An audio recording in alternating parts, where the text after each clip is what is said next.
여러분, 상상해보세요. 무려 150일입니다. 창문 하나 제대로 열 수 없는 거대한 나무 상자 안에서 바깥 세상이 모두 물에 잠겨버렸다는 끔찍한 사실을 견뎌내야 했던 그 길고 긴 시간들을 말이죠. 세상을 가득 채웠던 사람들의 웃음소리도 새들의 지저귐도 모두 사라졌습니다. 오직 거칠게 방주를 때리는 파도 소리와 끝을 알 수 없는 깊은 물의 공포만이 온 세상을 무겁게 짓누르고 있었습니다. 방주 밖은 그야말로 죽음과도 같은 완벽한 정적이 지배하는 끝없는 바다뿐이었죠.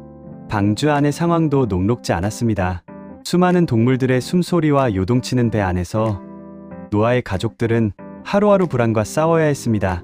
우리는 언제쯤 이 물 위에서 벗어날 수 있을까? 하나님은 혹시 우리를 잊으신 건 아닐까? 밀폐된 공간이 주는 압박감은 사람의 마음을 한없이 약하게 만들곤 하니까요. 하지만 백발이 성성한 노아만은 달랐습니다. 흔들리는 램프 불빛 아래서도 그의 눈빛은 결코 흔들리지 않았습니다. 그는 묵묵히 동물들을 돌보며 자신들을 구원하신 하나님의 약속을 굳게 믿고 기다렸습니다. 그리고 마침내 가장 완벽한 타이밍의 기적이 시작되었습니다. 성경은 이 아름다운 순간을 이렇게 기록합니다. 하나님이 노아와 그와 함께 방주에 있는 모든 들짐승과 가축을 기억하사. 그렇습니다. 하나님은 단 1초도 그들을 잊으신 적이 없었습니다. 갑자기 하늘을 뒤덮고 있던 무거운 구름 사이로 찬란한 빛이 쏟아지며 얼어붙은 세상을 깨우는 따뜻하고 강력한 바람이 불어오기 시작했습니다. 그것은 단순한 자연현상이 아닌 생명을 다시 피워내려는 창조주의 다정한 숨결이었습니다. 바람이 불자 놀라운 일이 벌어졌습니다. 세상을 집어삼킬 듯 맹렬하게 터져 나오던 기품의 샘들이 굳게 닫혔습니다. 하늘에 구멍이 난 듯 쏟아지던 하늘의 창문들도 마법처럼 닫히며 빗줄기가 뚝 멎었죠. 철썩이던 파도는 점점 부드러워졌고 무섭게 차오르던 물은 조금씩 아주 조금씩 물러가기 시작했습니다. 150일 동안 세상을 가두었던 물의 장막이 드디어 하나님의 명령 앞에 순종하며 고개를 숙이는 위대한 순간이었습니다. 7째 달, 곧 그달 열일의 날, 고요하던 방주 안팎으로 거대한 진동이 울려 퍼졌습니다.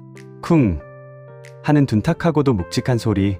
배가 흔들리며 마침내 어딘가에 단단히 닻을 내린 것입니다. 끝없이 떠돌던 방주가 드디어 아라랏산에 머물게 된 것이죠.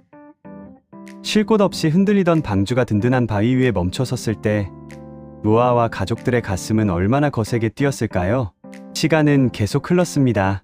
물은 점점 더 줄어들었고 마침내 10째 달 초하룻날 기나긴 어둠을 뚫고 수면 위로 아라랏산의 산봉우리들이 뾰족하게 그 모습을 드러냈습니다.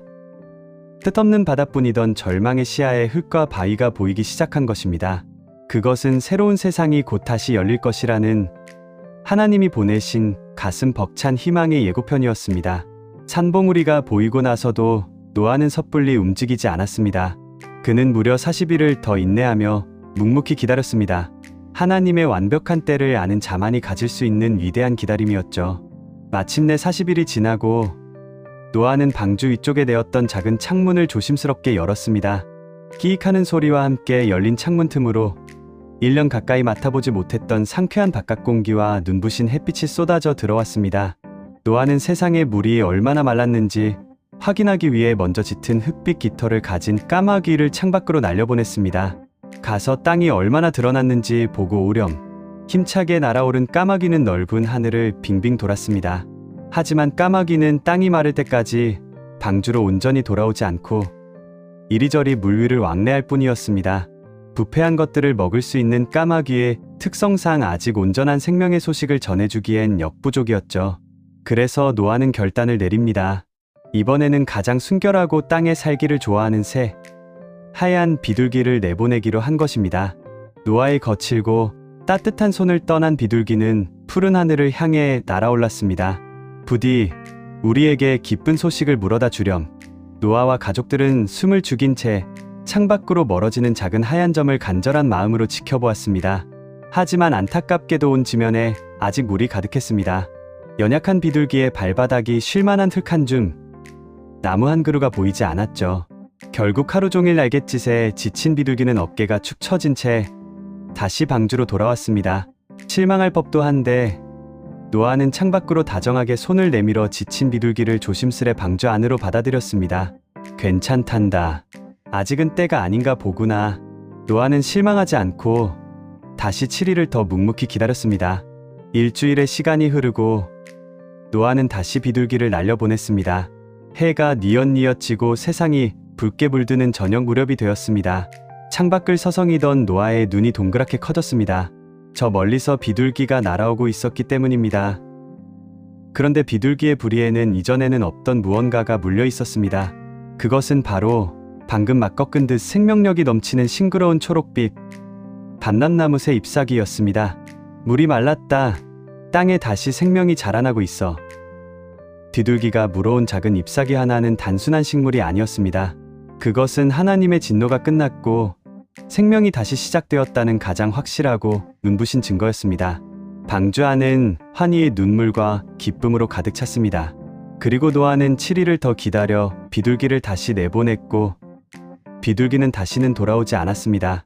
마침내 노아가 601년 첫째 달 방주의 뚜껑을 걷어치우고 밖을 내다보았습니다. 아, 기적입니다. 뜻없는 물로 덮여있던 그 지면에 물이 거치고 땅이 뽀송뽀송하게 말라있는 것이 아닙니까? 1년여의 끔찍했던 고난이 끝나는 가슴 벅찬 승리의 순간이었습니다.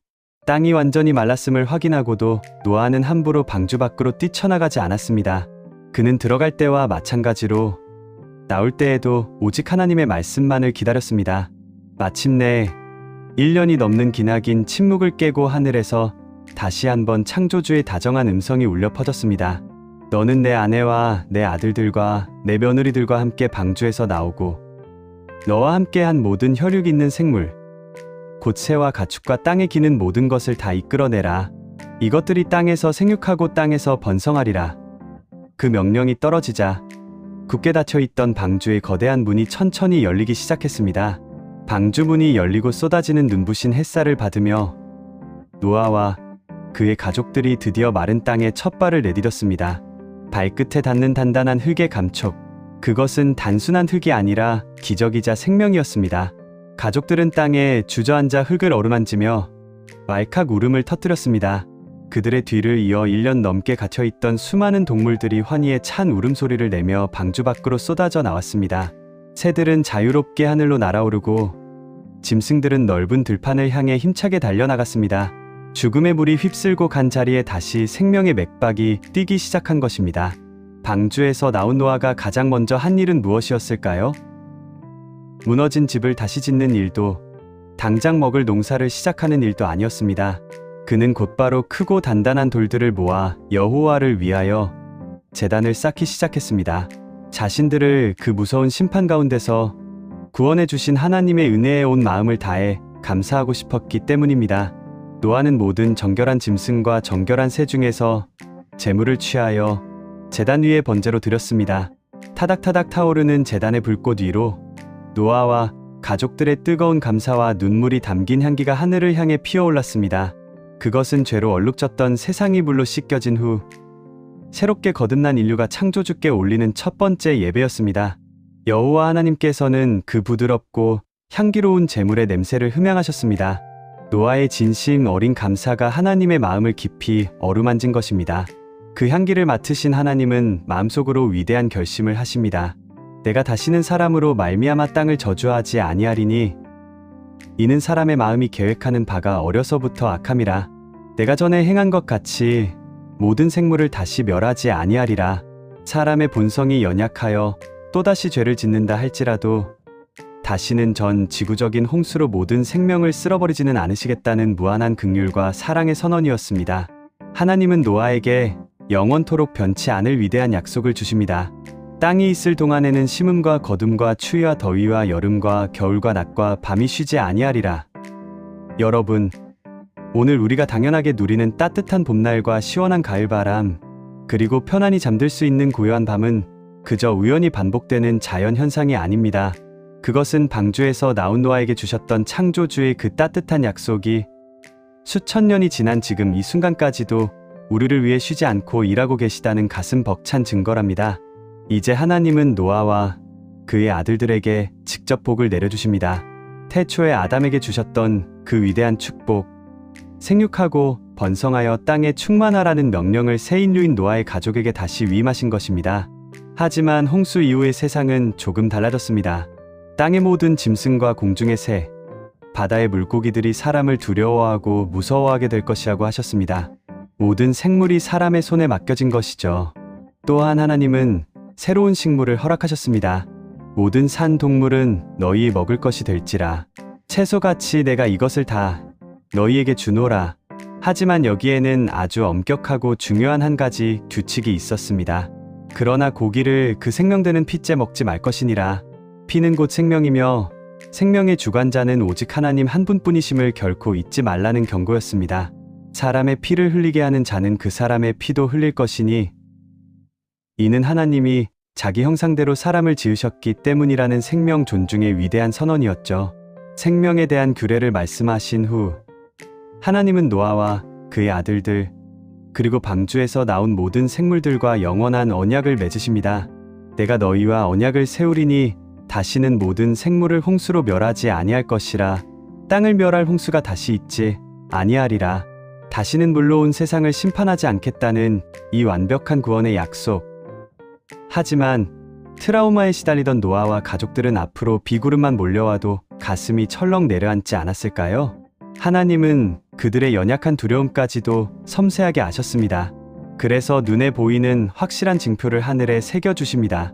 내가 내 무지개를 구름 속에 두었나니 이것이 나와 세상 사이의 언약의 증거니라. 그 순간이었습니다.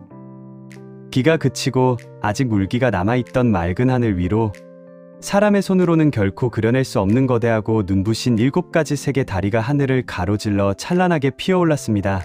노아와 가족들은 넋을 잃고 그 황홀한 빛의 띠를 바라보았습니다. 무지개는 그들에게 단순히 예쁜 자연 현상이 아니었습니다. 그것은 이제는 안전하다. 내가 너희를 사랑한다는 창조주의 따뜻한 미소이자 흔들리지 않는 사랑의 서약서였습니다. 구름이 땅을 덮을 때 무지개가 구름 속에 나타나면 하나님께서 그 언약을 기억하시겠다고 말씀하셨습니다. 더 이상 비는 두려움과 심판의 상징이 아니라 언약을 떠올리게 하는 은혜의 통로가 되었습니다. 지금도 비가 온 뒤 하늘에 무지개가 떠오르면 우리는 잠시 걸음을 멈추고 하늘을 올려다보게 됩니다. 수천 년 전 멸망의 끝자락에서 떨고 있던 노아의 가족에게 보여주셨던 그 찬란한 위로가 오늘날 거친 세상의 폭풍우를 견뎌내고 있는 우리 모두에게도 동일하게 주어지고 있기 때문입니다. 여러분의 삶에 예기치 못한 비바람이 몰아칠 때 기억하세요. 그 비가 그치면 반드시 여러분의 인생에도 하나님의 아름다운 무지개가 떠오를 것이라는 사실을요. 오늘 이야기가 여러분의 지친 마음의 작은 쉼표가 되었길 바랍니다. 구독과 좋아요로 이 따뜻한 공간을 함께 응원해주세요. 남은 시간도 평안하고 따뜻하게 보내세요. 감사합니다.